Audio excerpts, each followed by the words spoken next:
Hi there, it's Lily again.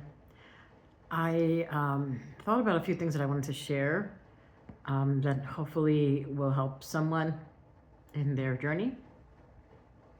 One of the things that my family and I decided to do last year was to downsize, and we downsized severely. We went from moving from a two-story home to an apartment. I'm gonna say it's about it's a two-story, and it's uh maybe 800 square feet. I don't know. Maybe that's being generous. It's pretty tiny. I'm gonna tell you that right now.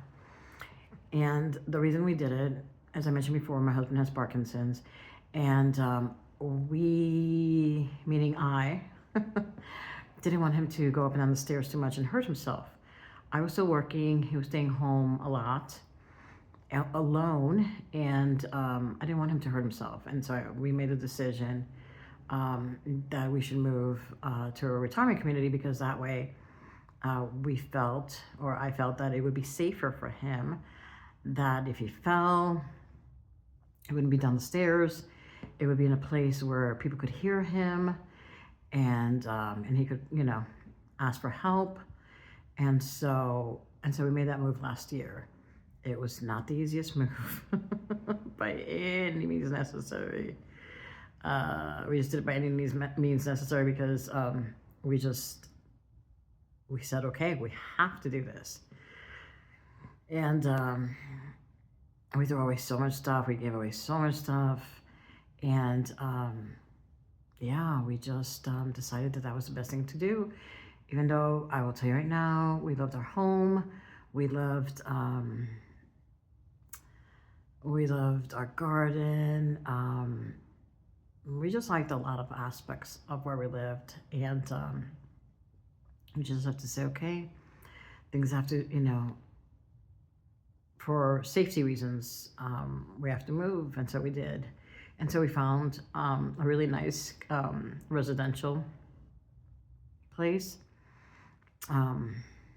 It's not a nursing home, so it doesn't have like doctors or nurses, or anything like that. I mean, I guess if there are individuals or residents that choose to have people come in, then they can do that. But it's kind of it's a rental. And so we made that transition. We are, we've been there for under a year, or we've been here for under a year. And we did have to, I mean, even though we threw away so much stuff and gave away so much stuff, we still have stuff in storage. Because honey, we know how you know how it is. You're in your 50s like I am, and he's 61 this year. And we just didn't want to, we wanted to keep the memories. And so I've moved several times and I've left a lot of stuff behind. So I am not the kind of person that clings to things. I am, however, a hoarder. I hoard stuff. I'm the kind of person that I don't like throwing things out because of the, oh my gosh, I might need it. So I was in a few free Facebook pages, and yeah, I had a lot of stuff.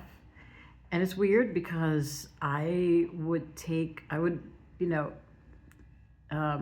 bring something home, and my husband and my daughter would be like, "Ugh, you're never gonna use that. Why are you bringing it home?"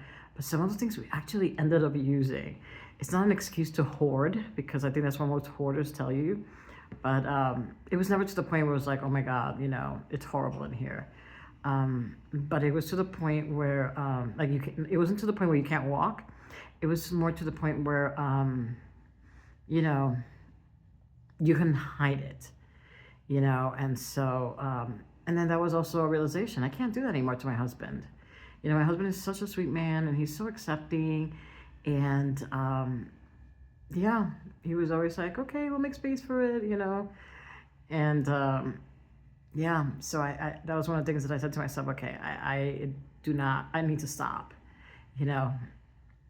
And I think for me, hoarding has to do with the fact that I was in not good relationships before, and I had to leave so much behind. And so I think that with this new relationship that's been great, I started hoarding. But at the same time, it wasn't really difficult for me to give away some stuff. It just wasn't, because I don't get attached too easily to things. Um, when I left my first marriage, it was not a good marriage at all. And so I left with the things that I needed and the person that I couldn't live without, which was my daughter. So I left a lot of stuff behind, and so from then on, I was like, I would move, and I've lived in several states in the United States, and whenever I would move, I would be okay with leaving stuff behind. And so, kind of surprising for me that I've gone the opposite direction. One of the things that I do want to do is I want to go into a storage room when my back gets better. Like every month, I want to go there and I want to throw things out, things that I don't need, or not even throw them out. But there's not a Valley Village, but there's oh boy, I forgot what it is. I think it's Salvation Army, right next to the storage. So if I don't want to get rid of it, I'll just drag it right over. And they've accepted a lot of stuff, which is great. So I don't feel guilty, because I'm the kind of person that I don't like buying so much as repurposing. And yeah, I just do, A lot of times I would go to cheap stores and I would buy cheap clothes, and stuff like that. I mean, that's just who I am. I want to spend money on things that mean anything to me. And most of those things are memory makers, things that create a memory in my mind, and that I can hold on to it and think about it in the future, because that's what makes me happy. I'm not saying that, people who buy stuff are evil or anything like that. I'm just saying what makes me happy. So whatever makes you happy, that's, whatever floats your boat, that's, what you should do for you. So moving here, it's a very, very social place. Excuse me. I'm gonna start coughing again. And of course, I didn't bring my water bottle. I think I have to remember that when I talk this much, I need to drink something. So anyway, there's a sense of community here, which I like. I've made on my floor. I've made one really, really good friend who I can pretty much say anything to, share anything with, And then I made another friend. It's funny, split personalities. I have one friend that I can say anything to, and I can share everything that's serious. And then I have another friend where, the ghetto side of me comes out, and we can talk about sex, and, I make each other laugh, I think. And so those are my two best friends here in the building. There's another lady that makes me laugh too. Excuse me. She lives on another floor, and she's a ball buster, but she's got a really good heart, and she likes to help people.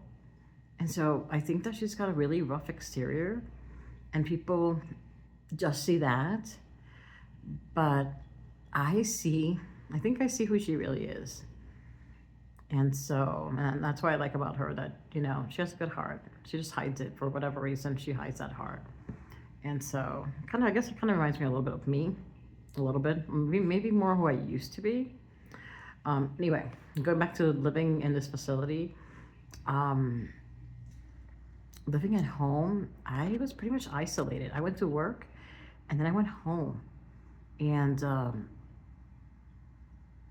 was when I lived in a house. But living here at the facility, there's just so much to do. They have a calendar here, and every day there's something to do. And so those are choices, I still work out of the home, so I don't go to many of the events. I will say that I definitely go to one event monthly, if I can. I didn't last month. And I'm hoping to go to this month's event, and it's fun because, you get introduced to different kinds of wines, which is really cool. It's like a wine sampling. And so it's been really cool. And the people here, you don't see them in the hallways too much unless they're going somewhere. So it's kind of private in a way. Some of them talk to you, some of them don't talk to you, some of them ignore you. It's like, real life. And I'm okay with that. Let me see if I have a freaking cough drop here in my pocket, because I'm getting annoyed. I hate coughing. Ooh, there it is. Sorry.